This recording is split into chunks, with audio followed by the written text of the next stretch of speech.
Hi, I'm Dr. Sylvester, and I'm going to talk to you briefly about why I think you should choose Next Step Foot and Ankle Clinic if you have a bunion deformity. First, innovative techniques. I mean, we were probably the first people in South Texas that started doing minimally invasive bunion surgery, and we still do that in some patients. Second is that we have a different philosophy of how the bunion correction should be done.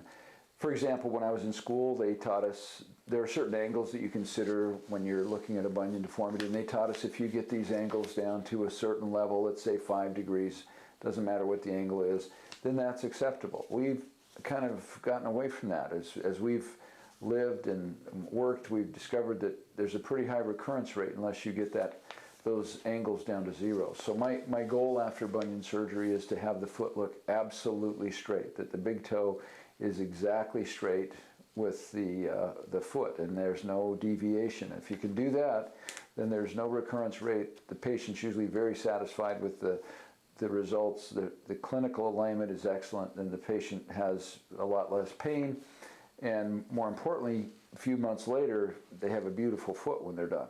So being real aggressive at closing those angles down is kind of unique in our clinic. I think that I see a lot of post-op bunionectomies that are failed.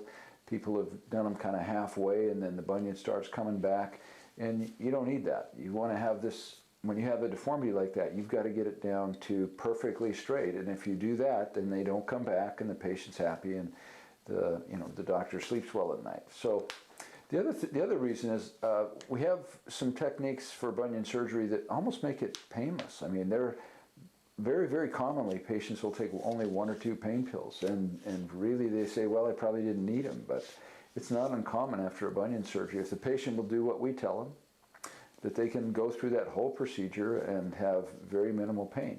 The way we close the skin, we use a plastic surgery closure, so your scar is probably as small a scar as you could have as far as the width of the scar is concerned, because we use a running intradermal stitch. We also do minimally invasive surgery on some patients if they're candidates for that procedure. So those are kind of the innovative reasons that I think are helpful for bunion surgery. The last one I would say is that where we do 90% of our bunion surgeries is in our very own surgical center, which is right next door. And in these days of COVID, the last thing you want to do is go to a hospital where there's 500 employees and probably 75 patients in the hospital that have COVID at any one time. You can go to our surgery center, there's 4 employees. It's right next door to where we are. You're the only, usually for 90% of the procedure, you're the only patient in the whole center. And the only other people there are just the employees. So it's very intimate, very nice, and everybody loves our surgery center. So that's another reason you ought to choose us. Thanks for listening.